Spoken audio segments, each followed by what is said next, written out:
चंद्रपूर जिल्ह्यातील वरोरा येथील नामांकित कनिष्ठ महाविद्यालयात 2 शिक्षकांनी 17 वर्षीय विद्यार्थिनीचा विनयभंग केला। पीडित विद्यार्थिनी बीए प्रथम वर्षात शिक्षण घेत आहे। प्रमोद बेलेकर आणि धनंजय पारखे अशी आरोपी शिक्षकांची नावे आहेत। आपल्या वाढदिवसाचा निमित्त करून या विद्यार्थिनीला शिक्षकांनी आपल्या रूमवर बोलावलं। वाढदिवसाचे गिफ्ट म्हणून या आरोपी शिक्षकांनी तिच्याकडे मिठीची मागणी केली। तिने घाबरून पळ काढण्याचा प्रयत्न करताच बळजबरी करण्यात आली। पळून आलेल्या पीडित मुलीने पालकांना याची माहिती दिल्यावर वरोरा पोलिसांनी पोस्को आणि विनयभंगाचा गुन्हा दाखल केला। घटनेची माहिती आणि गुन्हा दाखल होताच आरोपी दोन्ही शिक्षक फरार झाले आहेत। वरोरा शहरातील विविध सामाजिक संघटना आणि राजकीय पक्ष या घटनेनंतर आक्रमक झाले। त्यांनी शिक्षकांच्या निलंबनाची मागणी केली।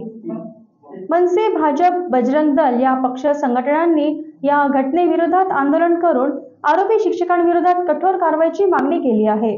तर 31 ऑगस्ट रोजी वरोरा बंदची हाक देण्यात आली आहे।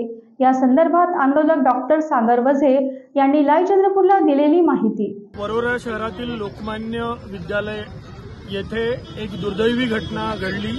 तेथील 2 प्राध्यापकांनी एका 17 वर्षाच्या मुलीवर गैरवर्तणूक केली आणि त्या संबंधाने आज सकल हिंदू समाजातर्फे बजरंग दल, विश्व हिंदू परिषद, महाराष्ट्र नवनिर्माण सेना, भारतीय जनता पार्टी आणि सर्व पक्षीय लोकांनी आज इथे जमून मुख्याध्यापक आणि शाळेच्या मॅनेजमेंटला त्यांच्यावर निलंबनाची कारवाई करण्याची मागणी केली।